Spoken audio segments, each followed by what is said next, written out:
বলছিলাম যে জুয়া অনলাইন কিংবা অফলাইন সর্বক্ষেত্রে আল্লাহ সুবহানাহু ওয়া তাআলা করেছেন হারাম ঘোষণা করেছেন। আর এই জুয়ার বর্তমান প্ল্যাটফর্মে একটা মাধ্যম হলো ক্যাসিনো। আসলে ক্যাসিনো অনেক ভাষার, কয়েকটা ভাষার শব্দ।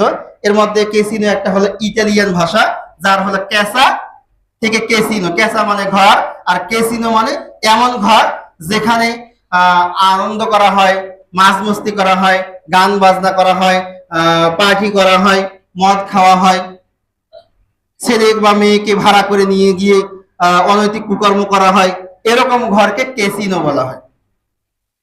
সেখান থেকে এই ক্যাসিনো শব্দ আস্তে আস্তে আস্তে আস্তে দেশের পর দেশ, গ্রামের পর গ্রাম পৌঁছতে পৌঁছতে ভারতে আসে। বাংলাদেশের আগে কোথায় আসে? ভারতে আসে। সেখানে যখন সরকার দেখলো যে সেখানকার মানুষ অনায়াসে বিভিন্ন জুয়াতে লিপ্ত, এতে পরিবেশ ধ্বংস এবং মানুষ বেশি জানতে পারতেছে এবং সরকারের কোনো লাভ হচ্ছে না, তখন সরকার ভ্যাট সিস্টেম করে, বা সরকার যাতে একটা ইনকাম সোর্স হয়, সরকার যাতে এই ক্যাসিনোর মাধ্যমে, এই জুয়ার মাধ্যমে একটা অংশ পায়, এই কারণে সরকার বিদেশিদের সাথে চুক্তি করে এরকম বিভিন্ন অ্যাপ নিয়ে আসলো। সরাসরি ঘর বাড়ি থেকে বাদ দিয়ে এখন কি নিয়ে আসলো? অ্যাপ। এখন আর কারো ঘরে যাওয়া লাগবে না, হোটেলে যাওয়া লাগবে না, এখন নিজ বাড়িতে ওই অ্যাপের মাধ্যমে ইনকাম। যে ইনকামে সে নিজে ধ্বংস, ইনকাম করবে হারাম পন্থা, এখান থেকে সরকার ভ্যাট পাবে। বসে থেকে সরকার একটা ইনকাম হলো এবং অন্যকে সুযোগ করে দিল অনায়াসে ঘরের মধ্যে চুপি সারে ক্যাসিনোর মাধ্যমে, জুয়ার মাধ্যমে ইনকাম। সেখান থেকে আস্তে আস্তে বাংলাদেশ এটা ছড়িয়ে পড়ে।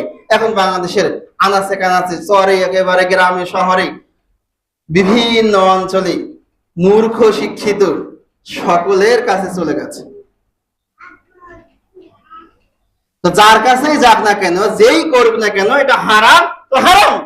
আপনি 5 ওয়াক্ত নামাজ পড়ে খেললেও হারাম, আপনি না মুশরিক হলেও এটা হারাম। আপনি যদি মুসলিম হয়েও খেলেন তারপরও হারাম।